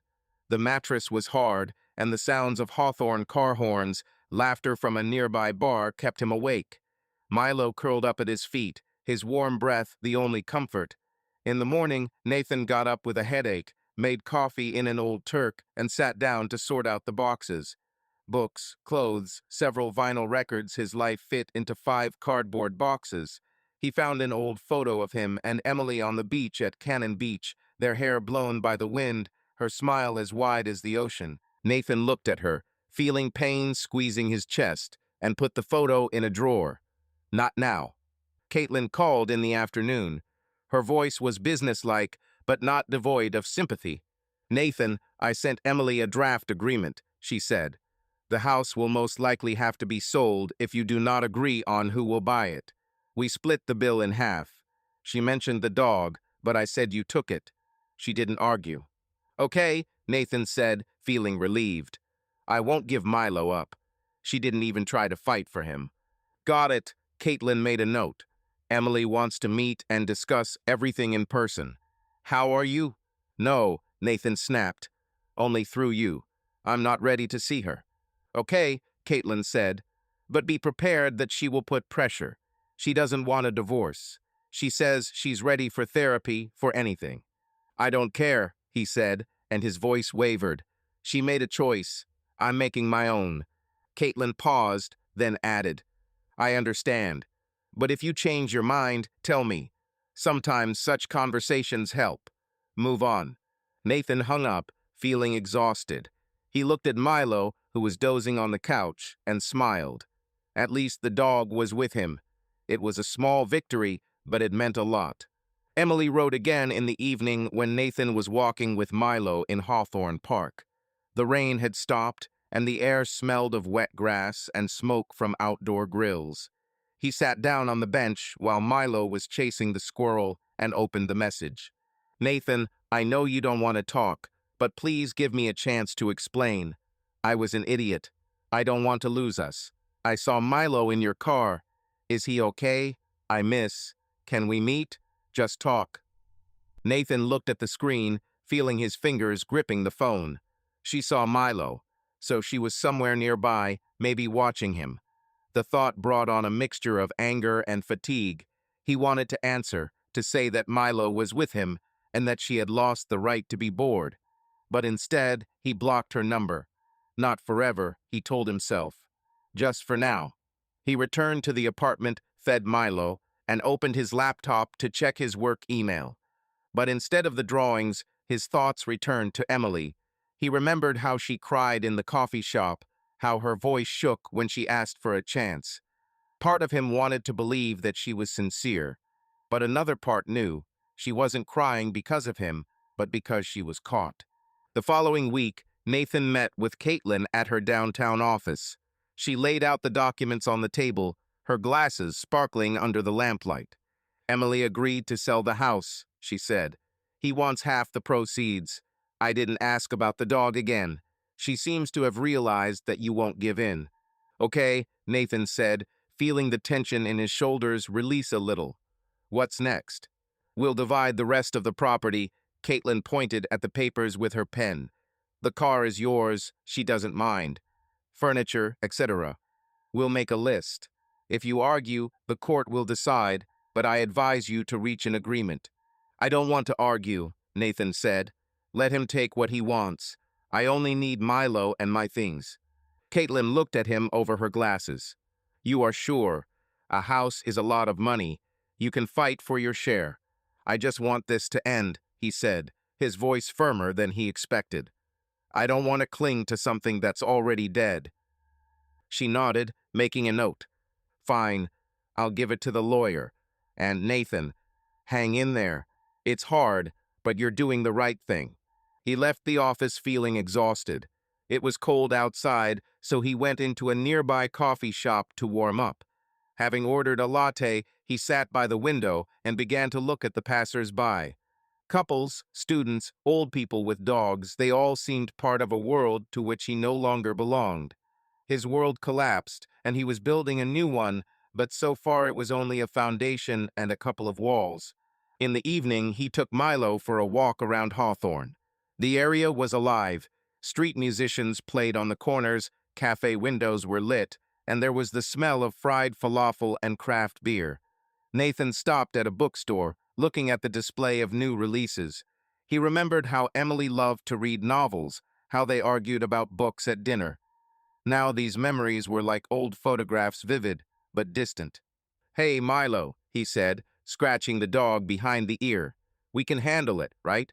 Milo nuzzled his hand and Nathan smiled. It wasn't a victory, but it was a step. He returned to the apartment, turned on an old Bob Dylan record, and sat down to sort out another box. Life went on, even if it was broken, and he was determined to put it back together, piece by piece. Nathan Keller woke up at 5 in the morning, when Hawthorne was still asleep and the sky over Portland was gray as concrete. He pulled on his sneakers, attached the leash to Milo, and went outside, where the air smelled of wet leaves and the river. Jogging along the Willamette became his ritual, not just exercise, but a way to drown out the noise in his head. Every step, every breath, every splash of water at the embankment helped him feel a little less lost. Milo ran alongside, his ears bouncing and his tongue wagging with joy. Nathan looked at the dog and thought, at least we have each other. A month has passed since he moved into a new apartment. The divorce moved slowly, like a truck in a traffic jam. Caitlin, his lawyer, negotiated with Emily, but Nathan tried to stay away from the details. He took Milo, left Emily the house and most of the furniture, taking only his things and the old sofa. She didn't write anymore, he blocked her number, and it was like turning off the radio that plays the same dreary song. But the silence did not bring peace. The pain was still there, like a crack in the foundation that couldn't be fixed with just one coat of paint. Have you thought about therapy? Mike asked one night while they were drinking beer at a bar on Hawthorne. The place was loud, with neon signs and the smell of frying wings. My brother walked after the divorce. He says it helped. Therapy. Nathan raised his eyebrows, twirling the bottle in his hands. This is not for me. I'm not one of those who dump my problems on a stranger. Can you dump it on me? Mike grinned, but his gaze was serious. Listen, Nathan, you're holding on, but I can see that you're feeling bad. Maybe it's worth a try. Nathan shrugged, but Mike's words stuck in his head. The next day, he searched for psychotherapists on the internet, feeling stupid, as if he was ordering something shameful. He chose a woman named Rebecca. Her website promised a hands-on approach and no judgment. Nathan signed up for a trial session, telling himself he could always leave. Rebecca's office was in an old building in southeast Portland, with wood floors and potted plants. She was about 50 years old, with short gray hair and a warm smile that didn't seem fake. Nathan sat down on the sofa, feeling out of place, and began to talk at first reluctantly, then more and more freely. He talked about Emily, about Seattle, about photography, about divorce. Rebecca listened, nodding, sometimes asking questions that were right on target. How do you feel when you think about her? She asked in the first session, holding a notepad but not writing it down. Anger, Nathan said, looking at his hands. And shame, like I wasn't good enough. And yet, he hesitated, I miss you. Not for her now, but for who she was. Rebecca nodded, her gaze calm but not indifferent. It's okay, Nathan. You grieve not only for the marriage, but also for who you were in it. It's like losing a part of yourself. The question is how you want to return this part or create a new one. He didn't answer, but her words touched something inside. After the session, he felt lighter, as if he had lifted a bag off his shoulders. He signed up for the next week, deciding that it was not a weakness, but a tool like a hammer for a nail. Therapy pushed Nathan into old hobbies that he abandoned for marriage. He took the guitar out of the box, an old acoustic he'd played in college. The strings were rusty, but he bought new ones and began strumming in the evenings while Milo dozed on the sofa. At first it was simple chords, then he remembered the songs of Neil Young and Bob Dylan. Music was like a conversation with yourself, without words, but with the truth. Sometimes he played until midnight, until his fingers began to ache, and he felt alive. At work, Nathan came across an advertisement for photography courses at a local art center. He remembered how he loved to take pictures in his youth black and white films, long walks with a camera. Emily always teased him about this, saying that he wasted film on boring landscapes. Now he decided to try again. He signed up for an evening course, bought a used DSLR, and started taking pictures of Portland. The Willamette bridges, the Hawthorne graffiti, Milo running after the ball. Photography gave him control. He could choose what to see, what to remember. You're a real Renaissance man, Mike teased when Nathan showed him a few pictures of him at the bar. Guitar, photos, jogging. Soon you will start writing poetry. Screw you, Nathan grinned, but for the first time in months, his smile was sincere. Just trying not to go crazy. Well, it looks like you're succeeding. Mike raised the bottle. We'll drink that. Jogging became not just a ritual for Nathan, but salvation. Every morning he ran along the Willamette, feeling the cold air burn his lungs. The river flowed slowly, its surface reflecting the gray sky and sometimes the first rays of the sun. Nathan noticed little things: a seagull stealing food from a tourist, an old man feeding ducks, graffiti on the pier that changed every week. These little things were like anchors keeping him in the present. One day, while jogging, he stopped at the Hawthorne Bridge to catch his breath. Milo nuzzled his hand, demanding attention. Nathan sat down, scratching the dog behind the ear, and looked at the river. He remembered how he and Emily walked here in the early years of their marriage, how she laughed when Milo jumped into the water for a stick. Then life seemed simple, like a drawing without mistakes. Now everything was more complicated, but Nathan felt that he was beginning to understand. We can handle it, buddy, he told Milo, and the dog licked his hand, as if agreeing. At the next session, Rebecca asked what helps him hold on. Nathan thought about it, looking at the ficus tree in the corner of her office.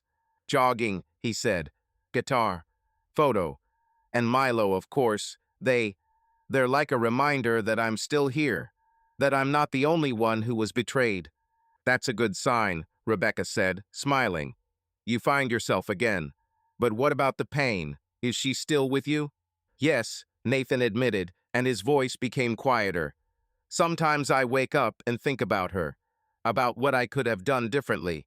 But then I get up, run, and take the guitar, and it gets easier. This is the way, said Rebecca. Don't get rid of pain, but learn to live with it. You do it, Nathan, step by step. Nathan Keller stood at a construction site in southeast Portland, smelling damp concrete and freshly cut wood. The morning fog hung over the vacant lot, where the outlines of an eco-friendly housing development had already begun to emerge, a project his firm called the future of urban living.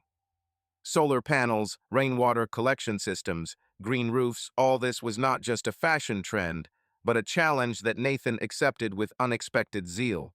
The work was like a drawing, complex but understandable, with clear lines and solutions, unlike his life. It's been a month and a half since he moved into the apartment on Hawthorne. The divorce was still dragging on, but Nathan had learned to shut out thoughts about Emily. Jogging, guitar, photography, and sessions with Rebecca helped, but it was work that became his lifeline. Here, amid the roar of excavators and the screams of workers, he felt needed, standing firmly on the ground. "Keller, where are you?" Jack, the foreman, slapped him on the shoulder, poking him in the face with his tablet. His beard was dusted with construction dust, and his eyes glowed with familiar irritation. "If we don't solve these pipes, we'll be a week behind." "I'm looking," Nathan said, taking the tablet. On the screen was a drawing of underground utilities where the gas pipe intersected with the new foundation. "You can get around it, but you need to recalculate the load. Give me an hour." "What time?" Jack snorted. "We're running out of time, engineers." 40 minutes, and there will be a solution." Nathan nodded, feeling the adrenaline pumping through his blood. He loved those kinds of problems puzzles where every piece had to fit into place. He returned to the hut, opened the laptop, and plunged into calculations. Numbers, formulas, drawings, this was his language, his way of putting the world in order. There were no lies here, as in Emily's words. There was no pain, as in the memories. Only logic and results. 35 minutes later, he showed Jack the updated plan.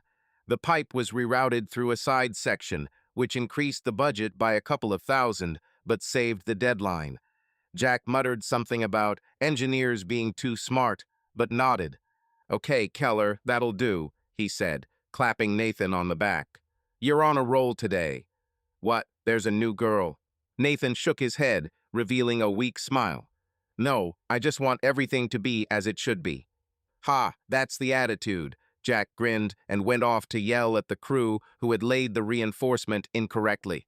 Nathan remained in the cabin, looking at the drawing. The project was ambitious: 24 apartments, a community garden, electric car charging stations. He imagined how people would live here: families, students, old people. They would build their own lives, their own stories, and Nathan felt proud that his work would be their foundation. This was not just a distraction, it was a goal that pulled him forward. At lunch, Nathan sat on an overturned bucket next to the coffee van that parked at the site every morning. He ordered black coffee and a turkey sandwich while watching workers haul beams. His colleague Amina, a hydrological engineer, sat down with him with a thermos of tea. Her dark hair was braided, and she had a unicorn sticker on her helmet. "You're like a machine today," she said, sipping her tea. "Jack has already praised your plan with the pipe." "What is this? A personal vendetta against deadlines?" "Just doing my job," Nathan replied, taking a bite of his sandwich. "Otherwise, Jack will bury me under this foundation." Amina laughed, but her gaze was attentive. "Seriously, Nathan, you've been different lately. More focused. Did something happen?" Nathan took a sip of his coffee as he considered his answer. He was not used to sharing personal things at work, but Amina was one of those who knew how to listen without interfering with advice. "Divorce," he said finally, looking at the river in the distance. "It's been a difficult year." "Oh, damn," Amina frowned, but her tone remained warm. "Sorry, it's like losing half of yourself, right?" "About," Nathan nodded, feeling Rebecca's words come back to him. "You're grieving for who you were." "But I'm trying to, I don't know, put myself back together." "This is cool," Amina said, and there was no pity in her voice, only respect. "Work helps, doesn't it? When everything falls apart, it's good to have something that holds you up." "Yeah," Nathan agreed, looking at the site. "It's like building a house. First the foundation, then the walls. The main thing is to take your time." Amina smiled, picking up the thermos. "For the foundations, then." Nathan clinked his mug, feeling a slight warmth. It wasn't a deep conversation, but it reminded him that he wasn't alone. He has a job, colleagues, Milo, and this is already a lot. At the end of the day, Nathan stayed on site late into the night, checking the drawings for the next phase. The sun had set, and the lanterns filled the area with yellow light. He was sitting in the cabin when Jack looked inside. "Keller, are you planning to spend the night here?" He grumbled, but there was a spark of approval in his eyes. "Go home, hero. Tomorrow is a new fight. 5 more minutes, Nathan said, without looking up from the screen. I want to make sure everything fits together. Jack shook his head but smiled. You're a maniac, Keller, but a good maniac. Keep up the good work. When Nathan finally emerged, the night was cold and the stars were hidden behind the clouds. He got into the car, but did not immediately start the engine. Instead, he looked at the site, at the piles of sand, at the frame of the future house, at the taps frozen in the dark. This was his project, his contribution to the world, and for the first time in months, he felt like he was doing something important not only for others, but also for himself.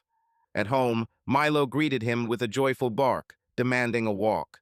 Nathan fastened his leash and walked out onto Hawthorne, where the evening was in full swing.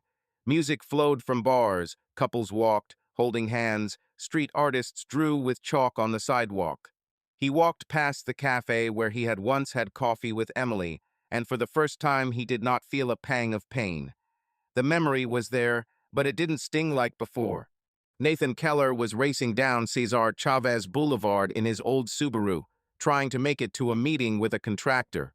It was a damp morning in Portland, the asphalt glistening after a night of rain, and the radio was playing an old Fleetwood Mac song, which he sang along to in a low voice. Milo dozed in the back seat, his Labrador snoring mingling with the roar of the engine. Nathan looked at his watch, 8:45. He was late, and it was annoying. The Green Complex project required his full attention, and he could not afford to relax. The Belmont Street intersection was busy with cyclists, pedestrians, and cars heading downtown. Nathan, absorbed in thoughts about the drawings, did not notice how the traffic light changed from yellow to red. He pressed the gas to pass, but at the same second a silver Honda flew out from the right side. The impact was sharp, the metal crunched, the Subaru's hood crumpled, and the Honda spun across the strip. Milo yelped, but the seat belt held Nathan in place. My heart was beating like a hammer. Damn, he breathed, looking around. Milo was unharmed, just scared, his eyes widened. Nathan turned off the engine, checked that the dog was okay, and got out of the car. The street was buzzing, passers-by stopped, someone was filming on their phone. A woman in her 30s stepped out of the Honda, her dark hair pulled back into a high ponytail and her denim jacket wet from the light rain. She looked annoyed, but didn't panic. Walking up to her car, she examined the dent in the bumper and shook her head. Great, just great, she muttered, then turned to Nathan. Did you see the traffic light, or was it your personal green light? Nathan raised his hands, feeling the adrenaline still pumping through his veins. It's my fault, I don't argue, he said, trying to speak calmly. I thought I would make it in time. But you also drove like in a race. She narrowed her eyes, but her lips twitched into a slight smile. Well, maybe a little faster than necessary, she admitted. Okay, let's figure it out. Nobody got hurt. I'm fine. My dog too. Nathan nodded at Milo, who was now barking from the car window. And you? It's intact, she said, rubbing her neck. Only the car. Well, let's say it's seen better days. Nathan looked at the damage. His Subaru had a dent in the hood, the radiator seemed to be intact, but the headlight was broken. The Honda suffered more damage, the bumper was cracked, and the fender was crushed. The traffic around slowed down, and some of the drivers began to honk their horns. We need to call the cops, Nathan said, taking out his phone. I know, the woman answered, already dialing the number. I'm Sarah, by the way. Since we're in trouble, let's at least get to know each other. Nathan, he nodded, feeling the tension release a little. Sorry about that. Come on, Sarah shrugged, her voice light despite the situation. The main thing is that everyone is alive. She called the police, and they waited at the curb. Milo, released from the car, nuzzled Sarah's legs, demanding attention. She laughed and scratched him behind his ear. Nice guy, she said, nodding at the dog. What's your name? Cute, Nathan replied, holding the leash. He thinks the whole world is his personal playground. Smart dog, Sarah smiled, her eyes sparkling, despite the gloomy day. I had a dog, a collie. Name was Freya. She ate half of my sofa, but I still adored her. Nathan grinned as he watched Milo try to pull the stick from under Sarah's feet. Milo is only chewing sneakers for now, but I'm watching. The patrolman arrived 15 minutes later, a tired, middle-aged man with a notepad. He interviewed them, recorded their statements, and photographed the cars. According to us traffic laws, both were at fault. Nathan failed to yield by running a red light, and Sarah was speeding, which increased the damage. The officer gave them insurance forms and advised them not to argue on the spot. "Insurance will cover everything if you have the full package," he said, returning Nathan's license. "Deal with the agents." After the cop left, Nathan and Sarah returned to their cars to exchange insurance information. Nathan took the policy out of the glove compartment, and Sarah rummaged through her bag, muttering something about eternal chaos. Milo, sensing freedom, began to spin around them, getting tangled in the leash. "Hey, Milo, calm down," Nathan said, untangling the dog. "Sorry, he's on edge today." "Nothing," Sarah laughed, handing him her insurance card. "He's a star, and you seem to be used to his antics." "We have to," Nathan smiled, writing down her data. He noticed that her hands were shaking slightly. The adrenaline was still making itself felt. "Are you sure you're okay? You look." "Well, I'm a little nervous." "Ha, thanks for the compliment," she snorted, but her tone was good-natured. "Honestly, the morning started with coffee and a plan for the day, and now," she waved her hand at the cars. "But you know, moments like this sometimes shake things up. It's like life is saying, hey, don't relax." Nathan raised his eyebrows, not expecting such ease in the middle of an accident. "Shake?" he asked, returning the card to her. "Is that what you call accidents?" "Well," Sarah shrugged, her smile becoming a little sly. "Once I crashed into a van with flowers. Nothing serious, but while they were waiting for the cops, I started talking with the driver. He bought me coffee, and we still chat sometimes. Who knows, maybe this accident will also lead to something." Nathan chuckled, feeling the tension ease. "Optimistic, but I would prefer to do without dents." "Fair enough," Sarah laughed. Her laughter was loud, as if the rain couldn't drown it out. "Listen, since we're here, maybe we can get some coffee sometime. Well, no broken cars. To prove that Portland isn't all about accidents." Nathan froze, not expecting the proposal. He wasn't looking for acquaintances, especially after everything that happened with Emily. But her smile, her lightness, her warm gaze, it was like a ray of light on a gray day. He didn't mean to flirt, but coffee sounded safe. "Coffee?" he asked again to gain time. "Is this how you always meet people who ruin your bumper?" "Only with those who have cute dogs," she replied with a wink. "Well, Nathan, don't make me persuade you." He smiled, feeling something in his chest thaw. "Okay, I can have coffee," he said, taking out his phone. "Give me the number. I'll write when I sort out the insurance." "Smart move," Sarah dictated the number. Her voice was light, but there was a sense of sincere interest in it. "And, you know, if Milo wants to throw another party, I'm in." "He will appreciate it," Nathan said, maintaining her contact. "But let's go without new dents." "Agreed," she smiled, and her eyes lingered on him a little longer than necessary. The tow trucks pulled up, and they parted ways, exchanging last glances. Nathan sat in the cab of the tow truck, holding Milo on a leash, and looked at an intersection where the wet asphalt still glistened. The accident was a crappy start to the day, but Sarah's words, "Maybe it will lead to something," were running through my head. He shook his head, grinning. "Coffee. Just coffee." But her smile remained with him, like the aftertaste of a good espresso. Nathan Keller sat in his Hawthorne apartment, looking at his phone, where a message from Sarah was glowing. "Hey, insurance approved the renovation. Celebrating coffee." He smiled, although a week ago he didn't think that an accident at an intersection would lead to anything other than a headache. Milo, stretched out on the sofa, lazily wagged his tail as if approving the idea. Nathan typed a response. "Sounds like a plan. When are you free?" And put the phone down, feeling a slight warmth in his chest.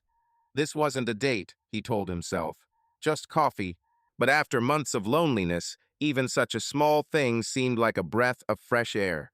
Sarah responded quickly, suggesting they meet on Saturday at the Cova coffee shop on Grand Avenue. Nathan agreed, although the part that was still licking the wounds of Emily's betrayal, was hesitant. He was not looking for new connections, he was not ready to open up.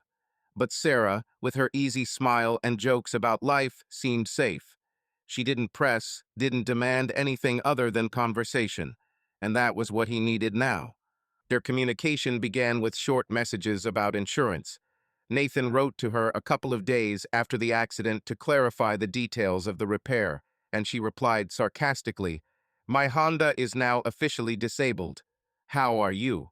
He chuckled and replied that the Subaru survived surgery on the hood, but the headlight was still in a coma. The correspondence flowed easily. They complained about the bureaucracy of insurance companies, shared anecdotes about mechanics, joked about Milo, who, according to Nathan, was now demanding compensation for stress. By the end of the week, the messages became longer, and Nathan found himself waiting for her replies, checking his phone more often than necessary. "You're shining," Mike teased when Nathan showed him their correspondence over a beer at the bar. "Who is this, Sarah? New love?" "Yeah, well," Nathan waved it off, but his cheeks turned a little red. "Just an acquaintance. We crashed the cars together, now we're chatting." "Yeah, let's chat," Mike grinned, raising the bottle. "The main thing is don't break her heart."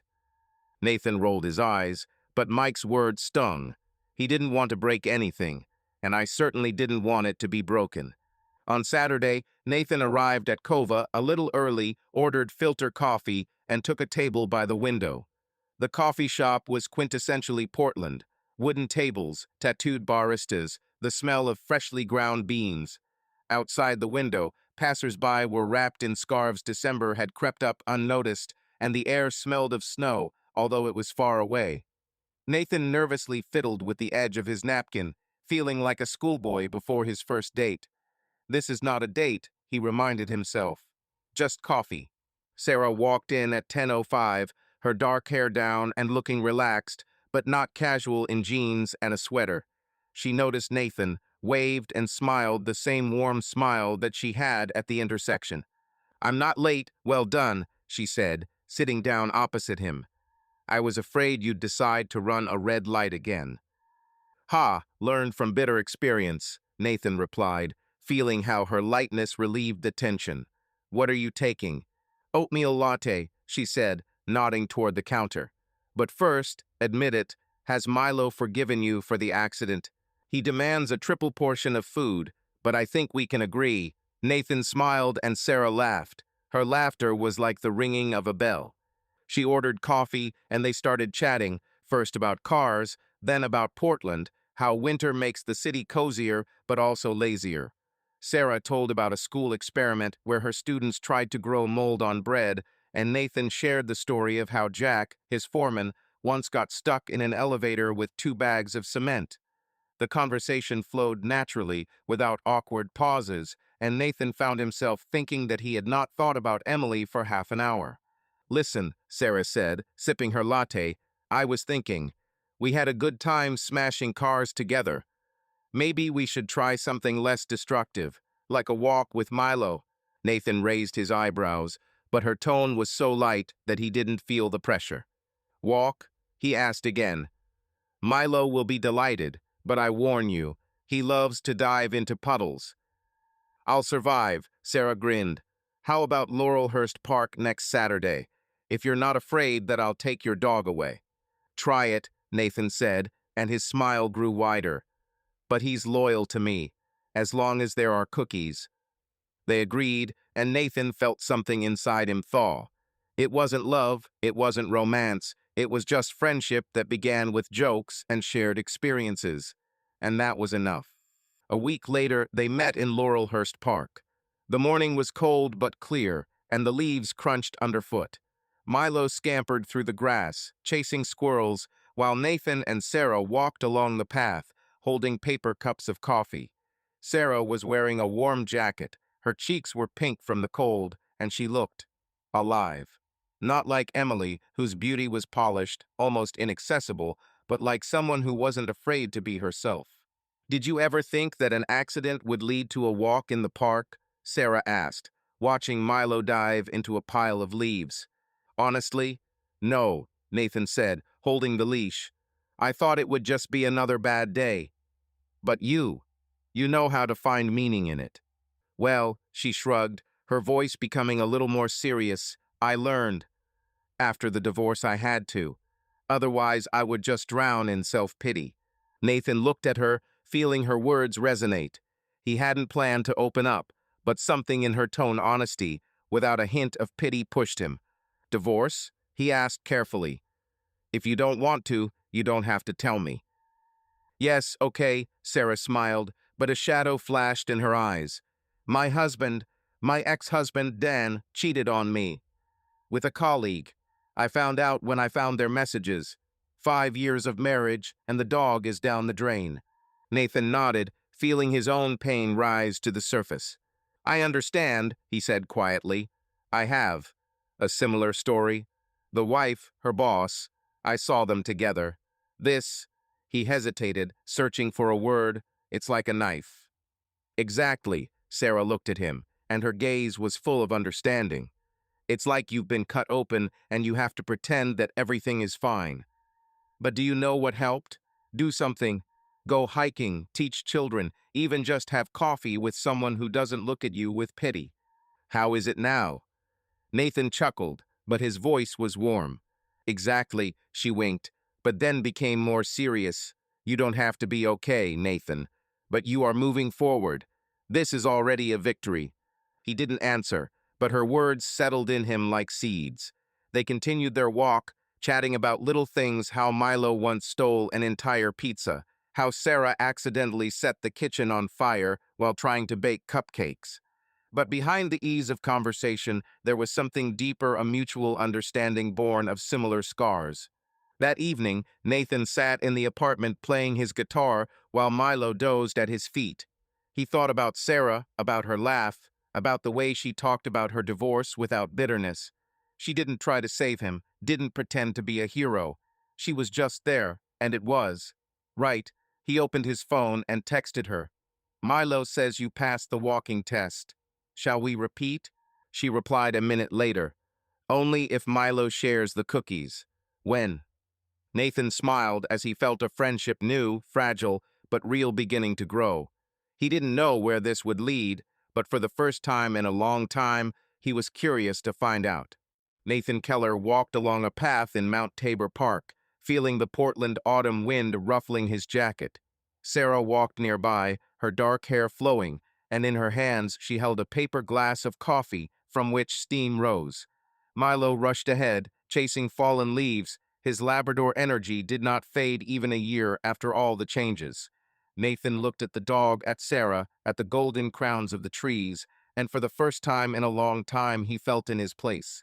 It's been a year since he left the photo and the ring on the kitchen table, a year since his world collapsed and began to be built again.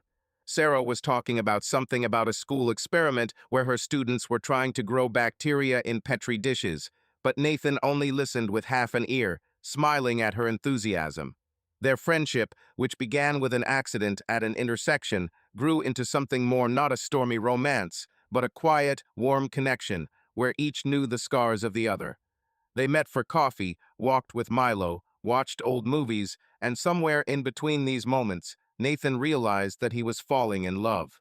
Not into an image, as with Emily, but into a person with her sarcasm, her habit of chewing straws, and her ability to find light even in the grayest days. Hey, are you listening to me? Sarah poked him with her elbow, her eyes sparkling with laughter. I'm talking about Coley here, and you're somewhere in the clouds.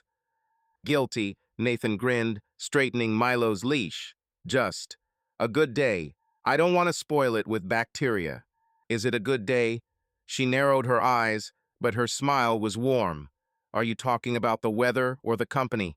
Both, he said, and their gazes met, lingering a little longer than necessary. He took her hand. Her fingers were cool from the glass, but soft, familiar. She squeezed his hand in return, and they walked on without saying a word. The park was full of life. Joggers in bright sneakers, families with children, old people feeding ducks by the pond. Nathan loved Mount Tabor for its simplicity. There was no bustle of the center, just trees, paths, and a view of the city that opened from the top. He and Sarah walked up to the observation deck, where the Willamette sparkled in the setting sun and Portland's skyscrapers looked like toys. "Beautiful," said Sarah, stopping at the railing. "Every time is like the first time." "Yeah," Nathan agreed, but he wasn't looking at the river, but at her. Her profile, her light smile, her calmness, all this was his anchor, his new home. They were about to descend when Nathan noticed a familiar figure on the path below. Emily. She walked arm in arm with David. Her dark hair was shorter than he remembered, and she was wearing a beige coat that he had never seen. David, in an expensive coat and with perfectly styled hair, was saying something. His gestures were confident, almost theatrical. Nathan froze, feeling time slow down. He hasn't seen her since he signed the divorce papers almost a year ago. Sarah noticed his tension and followed his gaze. "Is this her?" she asked quietly, her voice neutral but attentive. "Yes," Nathan replied, his throat tightening. He expected anger, pain, something that would tear him apart from the inside. But instead, there was emptiness, not heavy, but light, like an exhalation. Emily looked up and saw him. Her face trembled, her smile disappeared, and she slowed down.